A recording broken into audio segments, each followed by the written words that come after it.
I'm 82. My hands shake when I pour tea, and the house I built brick by brick suddenly had strangers measuring the windows while my children debated drapery colors. I found out on a Tuesday morning from a letter on my own counter, notice of sale, stamped and final, addressed to me, signed by them. My name was there. My consent was not.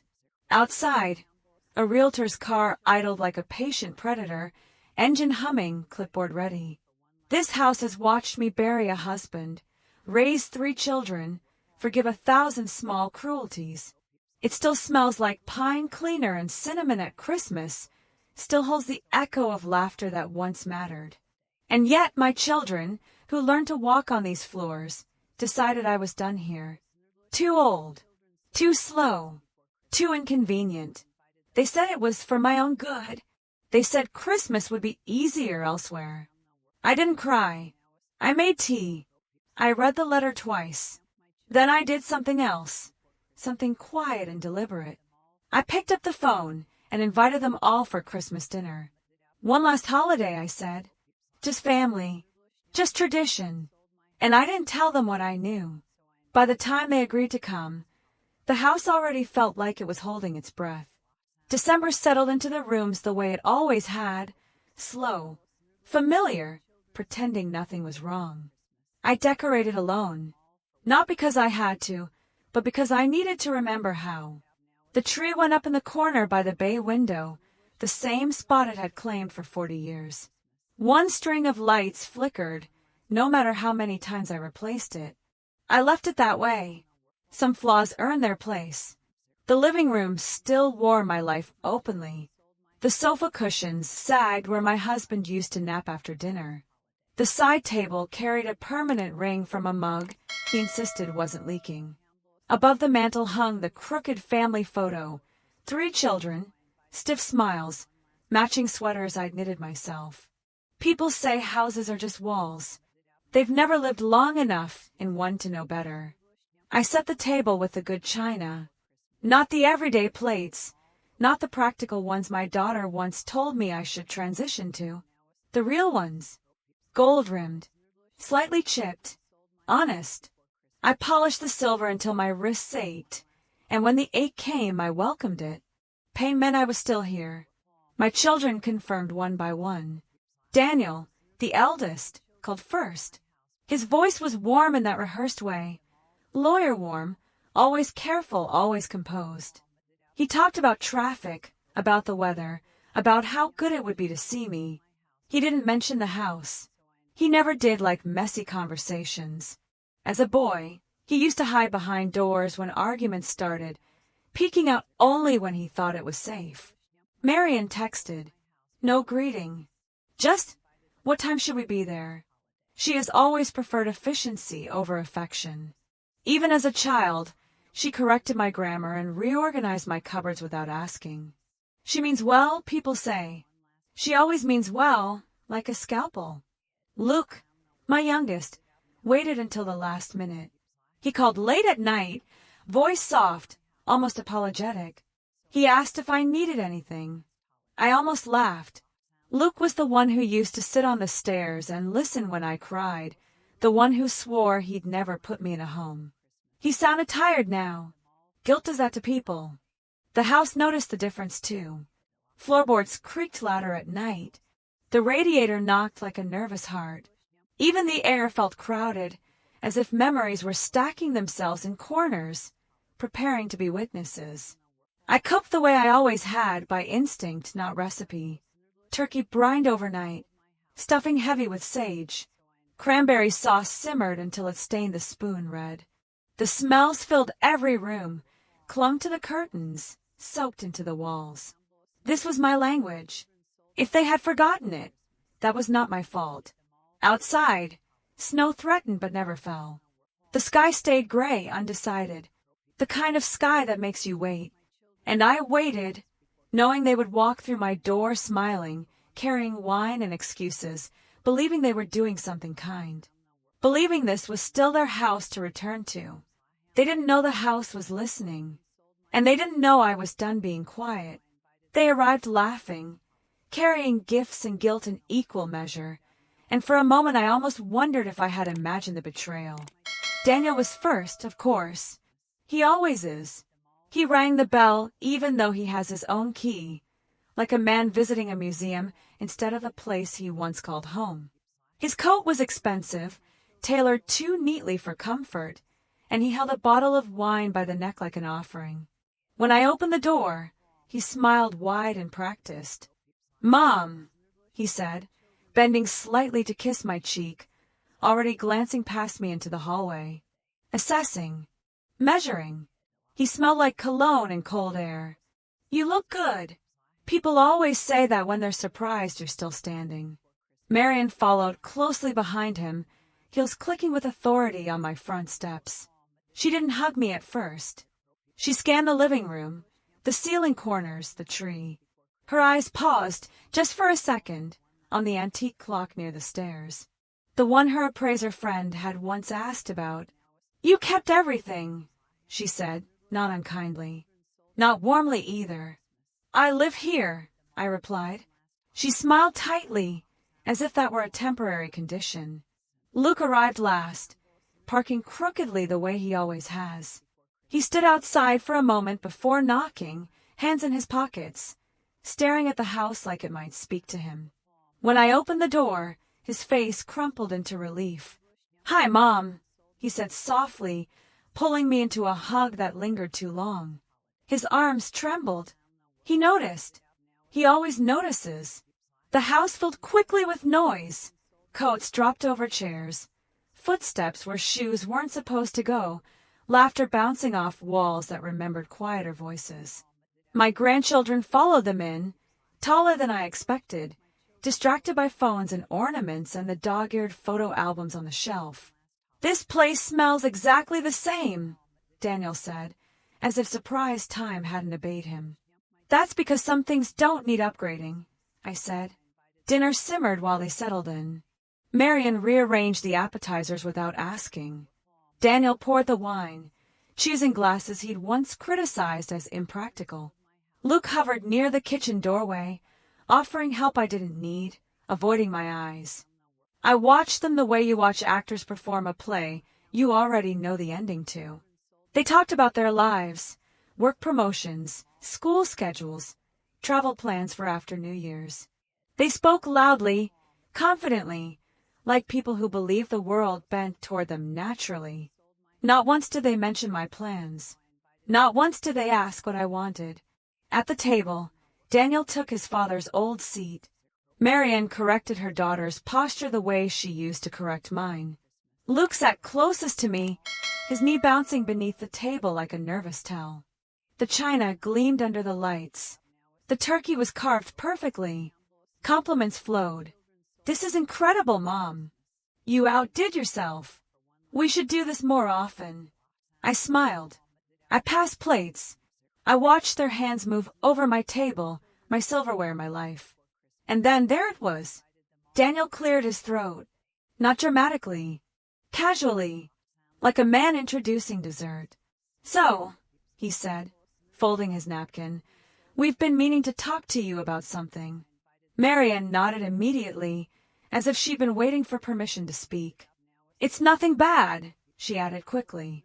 "Just logistics." Luke stared at his plate. I felt the house lean in. "Logistics," I repeated. Daniel launched into it smoothly. How they'd noticed I was slowing down, how stairs weren't ideal, how winters could be dangerous for someone my age. He spoke as if reading from a document I hadn't been invited to review. "We found a really lovely place," Marian said. "Assisted living, but upscale. You'd have your own space. Activities. People." "People," I echoed. Luke finally looked up. His eyes were glassy. "We just want you safe." Safe.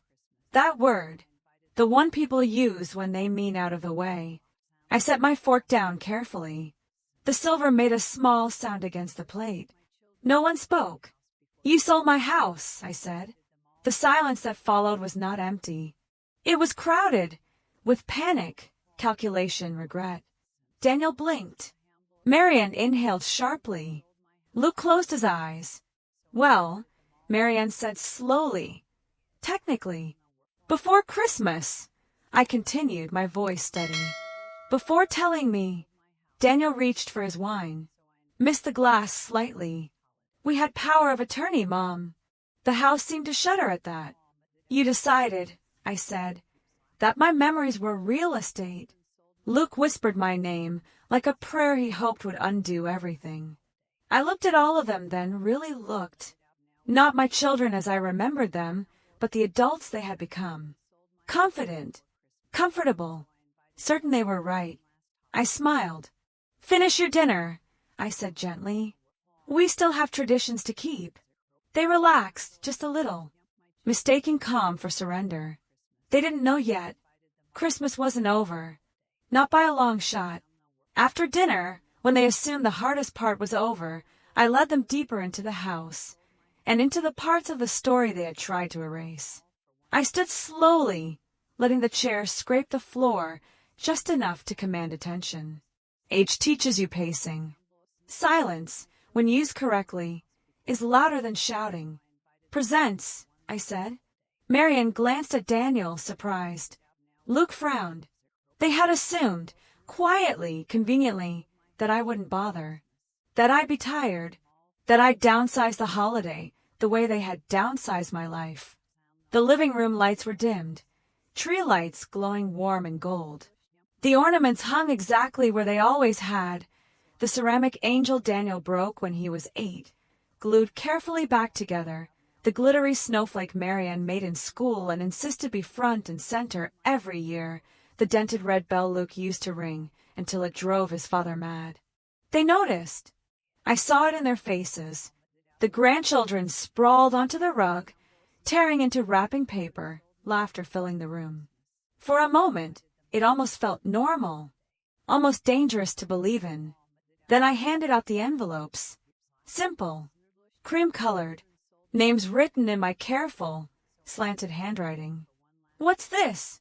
Daniel asked, already opening his. Something I wanted you to have, I said. Marian slid a finger under the flap, cautious now. Luke stared at his envelope like it might bite. Inside were copies, documents, photos, notes. Daniel's smile faltered first. Marianne's face drained of color. Luke swallowed hard. These, I said calmly, lowering myself into my armchair, are the things you assumed I didn't understand. Daniel looked up, voice tight.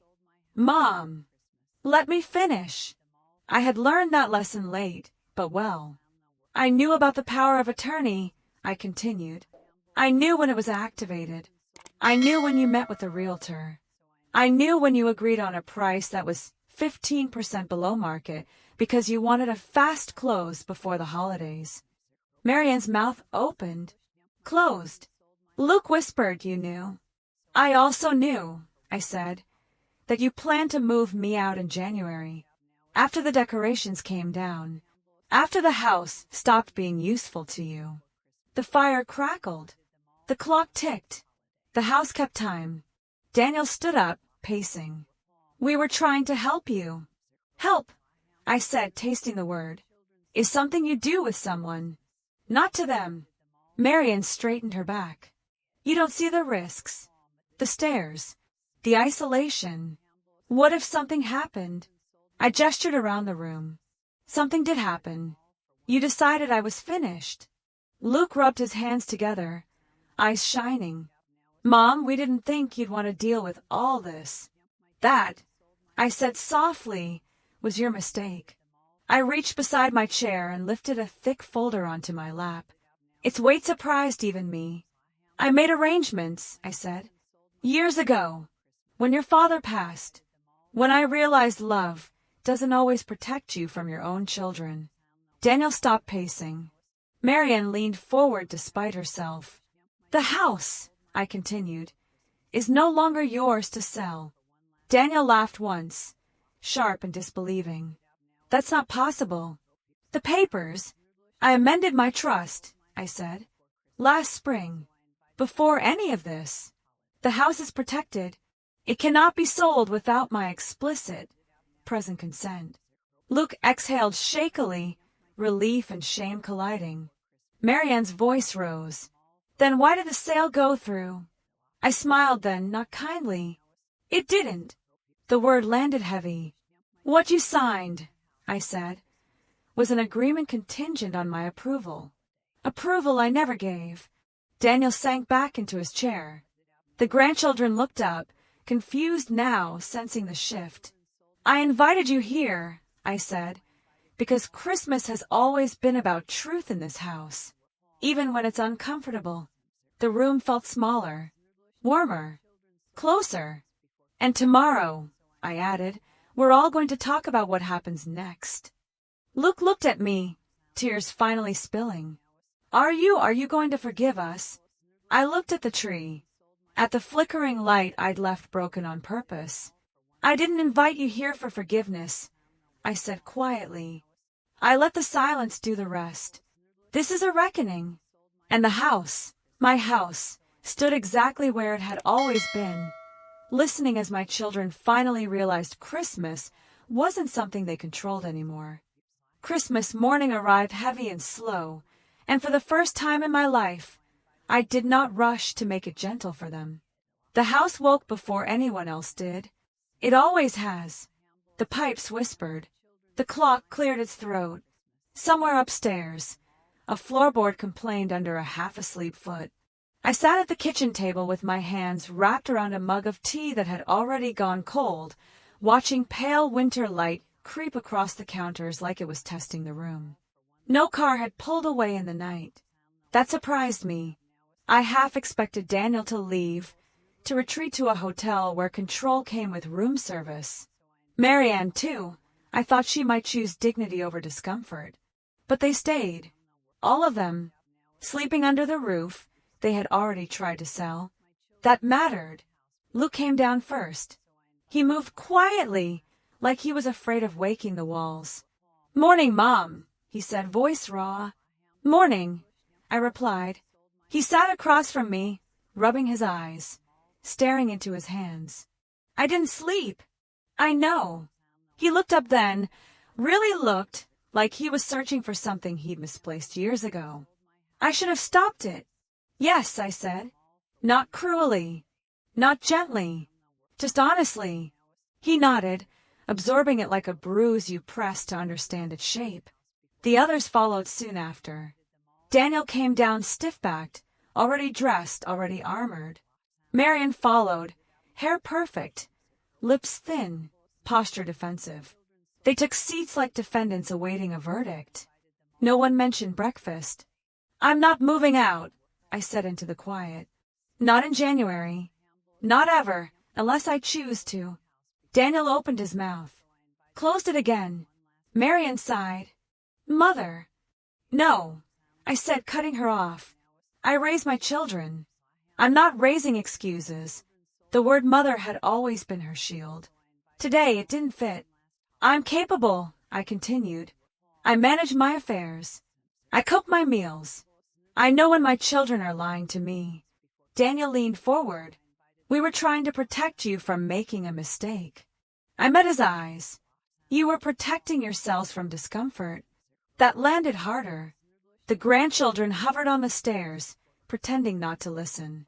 They were old enough to understand tone, if not details. Old enough to learn something important today. "I built this house," I said. "I paid for it. I maintained it. I survived in it. And you," I gestured lightly, "thought you could reassign it." Marianne's voice cracked despite herself. "We thought you'd be happier with help." I nodded slowly. "Then you should have asked." The silence stretched. No one rushed to fill it this time. "I'm not cutting you off," I said at last. "I'm not punishing you. I don't need revenge." Daniel exhaled, relieved too soon.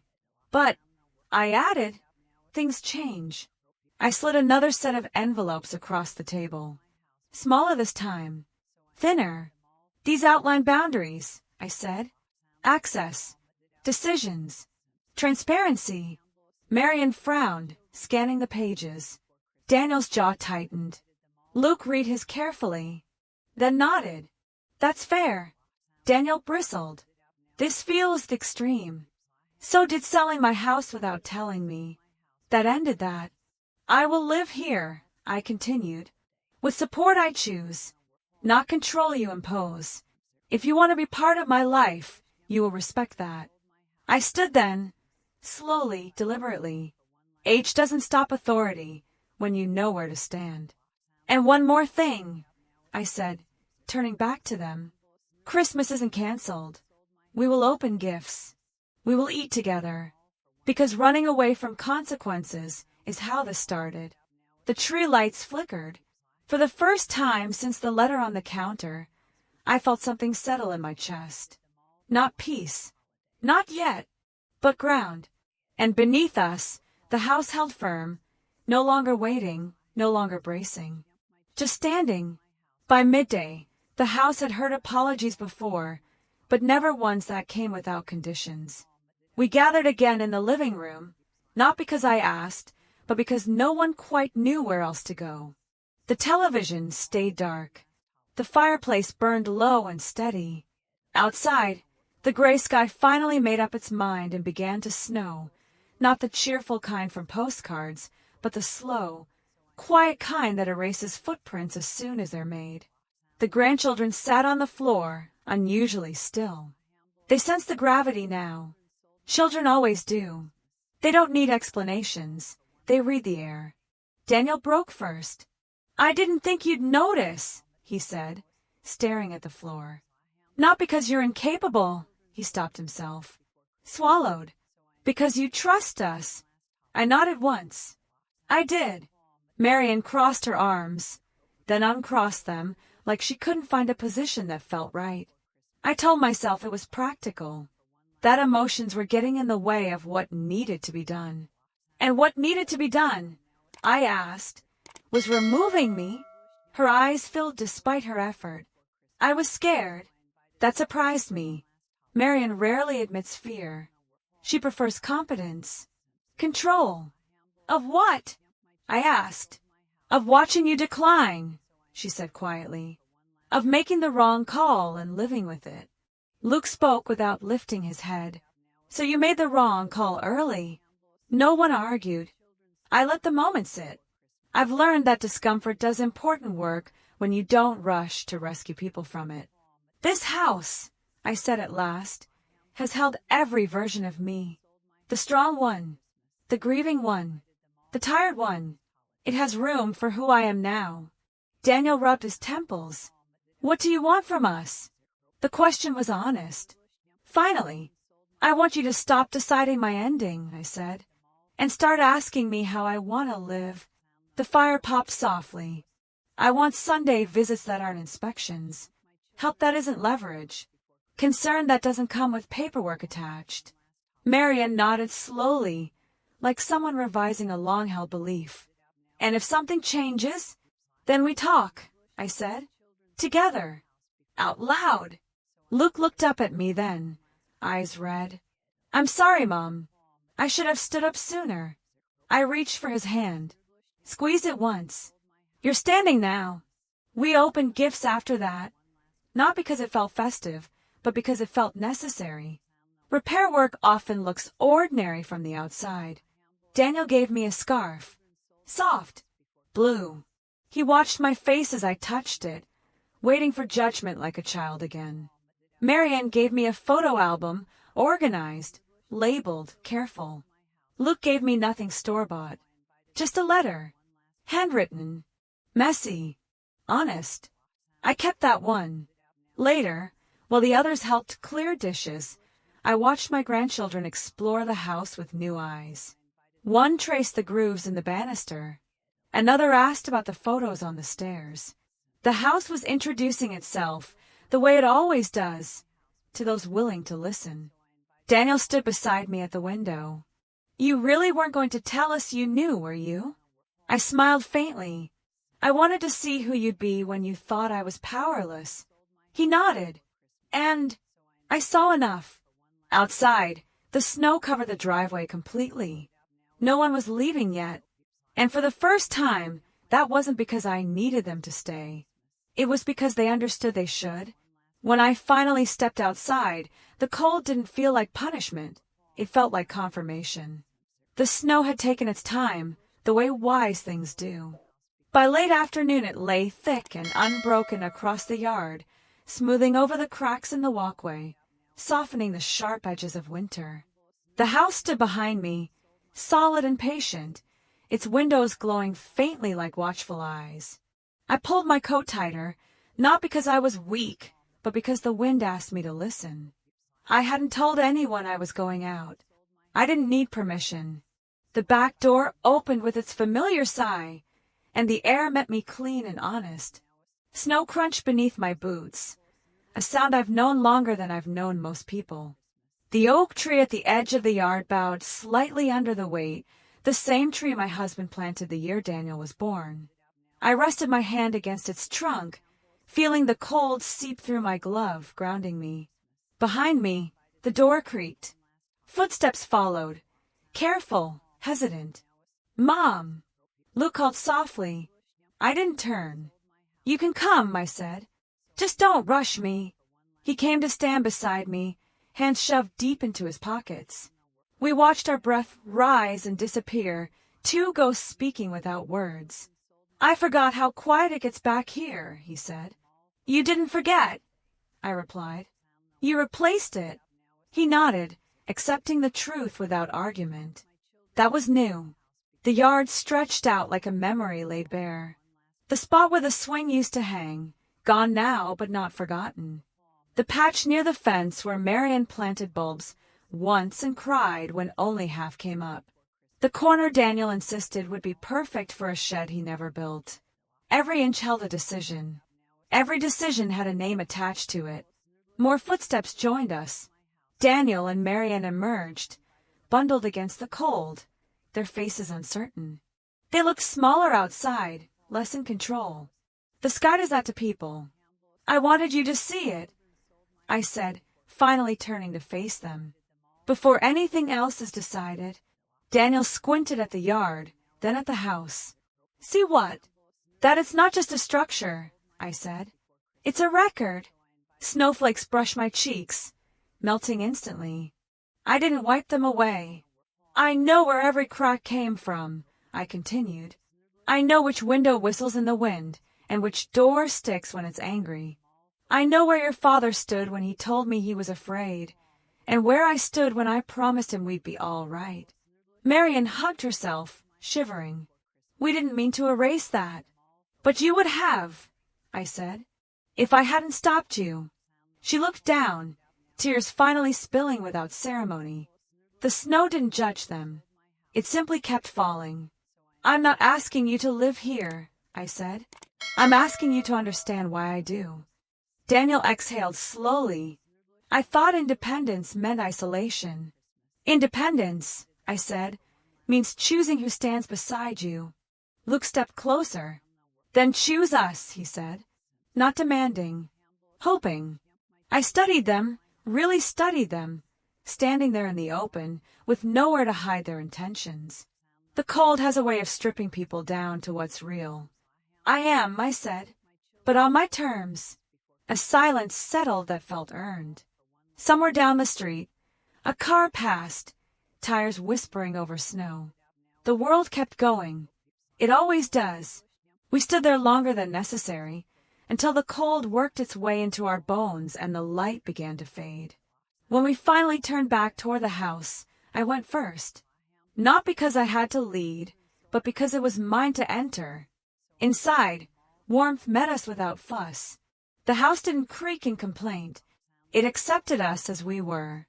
That night, after they'd gone to bed, I stood at the window alone and watched the snow finish its work. The yard was flawless now, every trace of struggle hidden beneath something clean and quiet. Tomorrow would bring conversations, adjustments, boundaries to keep. But tonight, the house stood, and so did I. Long after the dishes were washed and the driveway was empty, I realized the quiet felt different this time. Not lonely, not heavy, but earned. The house returned to its natural rhythm slowly, like an old body stretching after tension. Floorboards settled. The clock resumed its steady, unapologetic ticking.